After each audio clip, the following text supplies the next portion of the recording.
इथे फक्त दागिने नाही तर पिढ्यानपिढ्यांचा विश्वास मिळतो. परंपरेची झळाळी आणि विश्वासाची खात्री. कैलास अडगावकर ज्वेलर्स, दत्त मंदिर bus stop, Nashik road.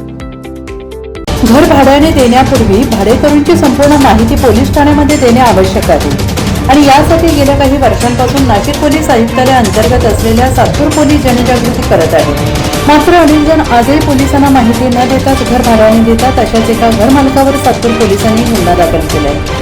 Nashik police आयुक्त संदीप कनिक यांनी काही दिवसात गुन्हेगारी कमी करण्यासाठी कटिबद्ध आहे. मात्र काही बाहेरील राज्यातून आलेले गुन्हेगार यामध्ये भाड्याने राहणाऱ्या आरोपींचा मोठ्या प्रमाणात सहभाग असल्याची शक्यता व्यक्त होते. तसेच हे आरोपी परराज्यातील असल्याने एखादा गुन्हा केल्यानंतर ते पुन्हा त्यांच्या मूळ गावी पळ काढतात. त्यामुळे पोलिसांना त्यांना शोधण्यास मोठी कसरत करावी लागते. यामुळे घर अथवा दुकान भाड्याने देण्यापूर्वी भाडेकरूंची संपूर्ण माहिती स्थानिक पोलीस ठाण्यात देणे आवश्यक आहे, असे नाशिक पोलीस आयुक्त संदीप कनिक यांनी अनिवार्य केलेलं आहे.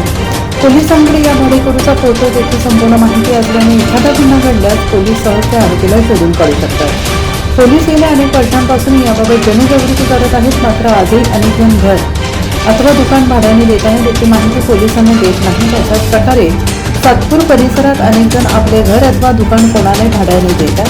सातपूर पोलिसांनी याबाबत रहिवाशांना अनेकदा समज दिली. घर मालक पोलिसांच्या या जनजागृतीकडे दुर्लक्ष करत असल्याने अखेर गेल्या महिन्याभरात परिसरातील 5 घर मालकांवर गुन्हे दाखल केलेले आहेत. NJ न्यूजसाठी प्रतिनिधी सिद्धार्थ लोखंडे, सातपूर.